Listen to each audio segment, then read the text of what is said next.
శ్రీమాత్రే నమ. జయ గురు దత్తాత్రేయ నమ. ఈ వీడియోలో మనం మకర రాశి వారికి యోగించే దశలు, అంటే వీరి జీవితంలో ఏ దశ వచ్చినప్పుడు జీవితంలో స్థిరపడతారు, ఏ దశలో ఇబ్బంది పడే అవకాశం ఉంది అన్న విషయాన్ని ముందుగా మనం యోగించే దశల గురించి తెలుసుకుందాం. ఒక విధంగా మకర రాశి వారికి యోగించే దశలో ఎక్కువ కాలం ఉండడం జరుగుతూ ఉంటుంది. అంటే వీళ్ళకి ఏంటంటే శుక్ర మహాదశ, బుధ మహాదశ, శని మహాదశ, అలాగే రాహు మహాదశ యోగించడం జరుగుతుంది. ఇవన్నీ కూడా ఇంచుమించుగా మరి 20, 38, 47, 57 ఇంచుమించుగా 60 సంవత్సరాల పైన ఈ దశలు యోగించడం వల్ల మరి వాళ్ళు పుట్టినటువంటి నక్షత్రాన్ని బట్టి దశలు ప్రారంభమవుతాయి. కాబట్టి మరి ముందుగా మనం అనుకున్నటువంటి దశలు జాతకుడికి వస్తే జీవితంలో చాలా తొందరగా సక్సెస్ అయి నిలదొక్కుకోవడం జరుగుతూ ఉంటుంది. అంటే సహజంగా ఈ మకర రాశి వారికి బాధ్యతలు ఎక్కువగా ఉండడం జరుగుతూ ఉంటుంది. అందువల్ల ఏంటంటే వీళ్ళు చిన్నప్పటి నుంచే తల్లిదండ్రుల బాధ్యత, అన్నదమ్ముల బాధ్యత మోయవలసి ఉంటుంది.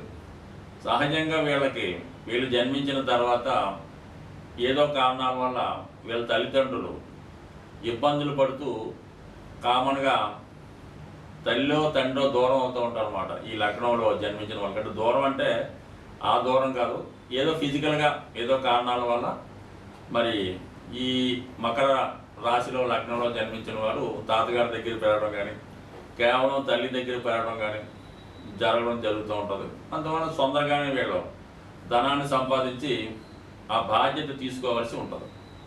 సో అందువల్ల ఏంటంటే ఈ మకర రాశి వాళ్ళు చాలా ప్రాక్టికల్గా ఉంటారు. ఎక్కువగా వీళ్ళకి రవి రాజగ్రహం అష్టమాధిపతి అవుతూ ఉంటాడు.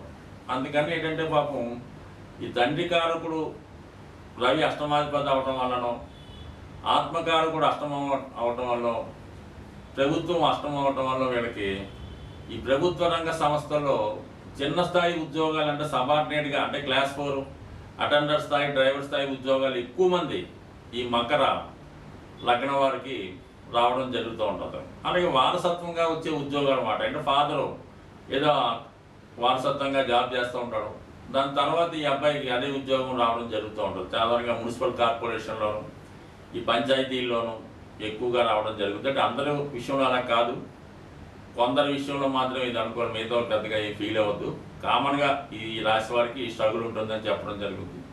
అలాగే వీళ్ళు కార్మిక నాయకులుగా సాధారణ స్థాయిలో, అంటే ఇక్కడ ఈ రాశికి శని లగ్నాధిపతి అవుతూ దశమంలో ఉచ్చి పొందుతాడు. అయితే వీళ్ళు చిన్న స్థాయి నుంచి పెద్ద స్థాయికి వెళ్ళే అవకాశం ఉంది. అంటే ఒక కార్మిక నాయకుడిగా జీవితం స్టార్ట్ చేసి మరి గొప్ప లీడర్గా, అంటే ప్రపంచ స్థాయి భారతదేశంలో నెంబర్ 1గా కూడా ఎదిగే వాళ్ళు కూడా ఉన్నారు.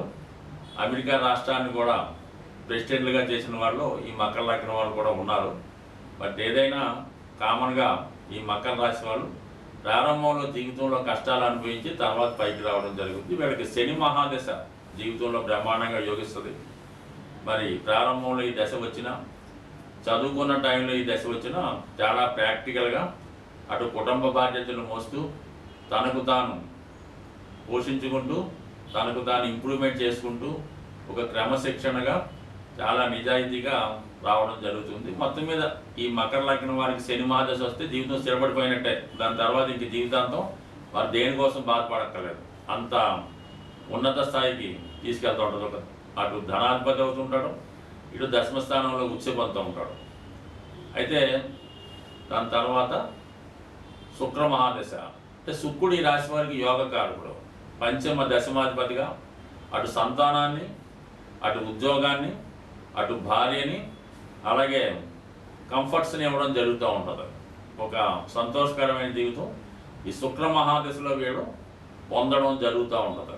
ఇది 20 సంవత్సరాల పాటు జాతకుడిని ఏ స్థాయిలో ఉన్న ఒక గృహాన్ని, ఏదో సినిమాలో చెప్పినట్టు చక్కని సంసారం, మంచి గృహం, అందమైన భార్య, హ్యాపీగా ఉన్నందులో ఆనందంగా ఉండడానికి ఈ శుక్ర మహాదశ జీవితంలో వెళ్ళి స్థిరపడేలా చేస్తుంది.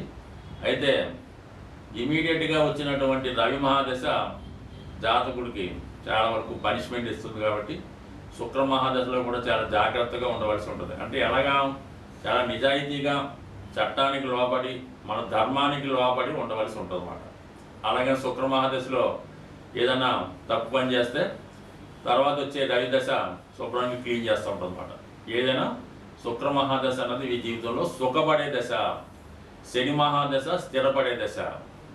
ఇక బుధ మహాదశ విజ్ఞానాన్ని, జ్ఞానాన్ని, జీవితం ఎలా బతకాలి, ఎంత లాజిక్గా ఉండాలి, ఎక్కడ ఏ విధంగా ప్రవర్తించాలి, ఎక్కడ పెరగాలి, ఎక్కడ తగ్గాలి అన్నది బుధుడు వీళ్ళకి నేర్పడం జరుగుతూ ఉంటుంది. అంటే షష్ఠ భాగ్యాధిపతిగా, అంటే పోలీస్ ట్రైనింగ్లో అనమాట. షష్ఠ భాగ్యాధిపతి అంటే మరి మిలిటరీలో చేయని వాళ్ళకి ముందు ట్రైనింగ్ ఇస్తారు, సగం మంది అక్కడే వెనక్కి వచ్చేస్తుంటారు అనమాట. కానీ తర్వాత మంచి భవిష్యత్తు ఉంటుంది. బట్ ఈ విధంగా బుధుడు వాళ్ళకి ఎలా బతకాలో నేర్పుతాడు, ధనం ఎలా సంపాదించాలో నేర్పుతాడు, అలాగే ఎలా పొదుపు చేసుకోవాలి చెప్పడం జరుగుతుంది. చివరికి భక్తి పుణ్యాన్ని కూడా వచ్చే జన్మ కూడా బాగుండేలాగా వీళ్ళు జాగ్రత్త పడడానికి ఈ బుధ మహాదశ వీళ్ళకి యోగిస్తుంది. ఈ 3 దశలు కూడా చాలా హ్యాపీ.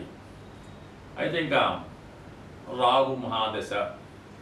రాహు మరి శనిలాగే ఈ రాశి వారికి ధనాధిపతిగా ఉండడం జరుగుతుంది. అయితే రాహులో కొంత కలిసి ఉంటుంది. ఎక్కడ ఏ గ్రహంతో కలిసి ఉంటే, ఏ భావంలో ఉంటే ఆ ఫలితాన్ని ఇవ్వడం జరుగుతూ ఉంటుంది.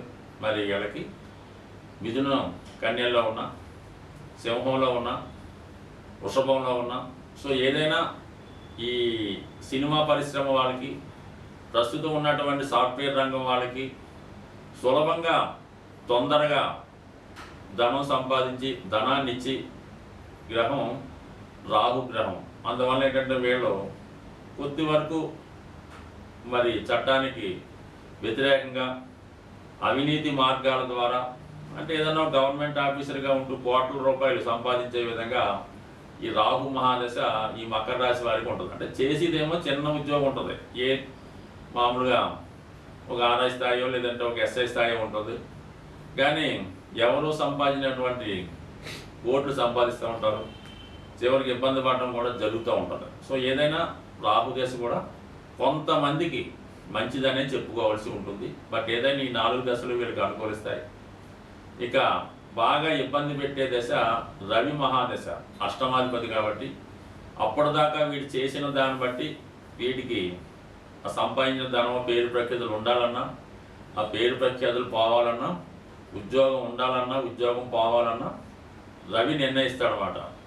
రవి మహాదశలో అప్పటిదాకా చాలా జాగ్రత్తగా ఉంటే ఓకే, ఏమాత్రం అవినీతి మార్గంలో వెళ్ళినా రవి కంపల్సరిగా మరి తగు విధమైనటువంటి పనిష్మెంట్ ఇవ్వడం జరుగుతూ ఉంటుంది.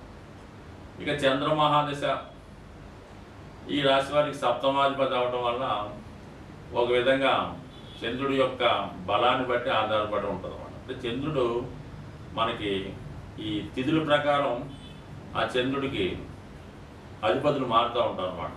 సో ఉదాహరణకి అష్టమంలో కొడితే రాహు యొక్క ప్రభావం ఉంటుంది.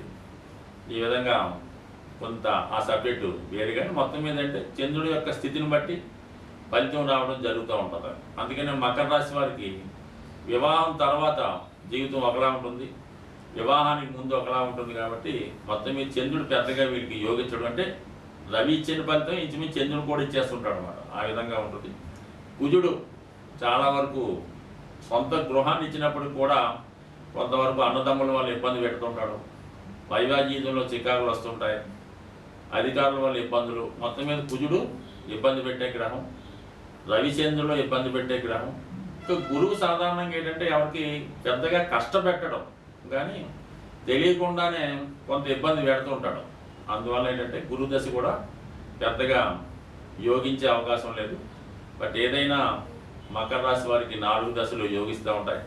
అంటే వీళ్ళు ఎక్కువగా హనుమాన్, అంటే మంగళవారం రోజు హనుమాన్ ఆంజనేయ స్వామి గుడికి వెళ్ళి ఆంజనేయుని పూజించుకోవడం, హనుమాన్ చాలీస చదువుకోవడం మంచిది. దాని తర్వాత అంటే సూర్య భగవాన్ని ఖచ్చితంగా ప్రతిరోజు సూర్య నమస్కారం చేసుకొని ఆదిత్య ఉదయం చదువుతూ చాలా వరకు ఈ మకర లగ్నం మకర రాశి వారికి తండ్రి గారితో పెద్ద సఖ్యత ఉండదు.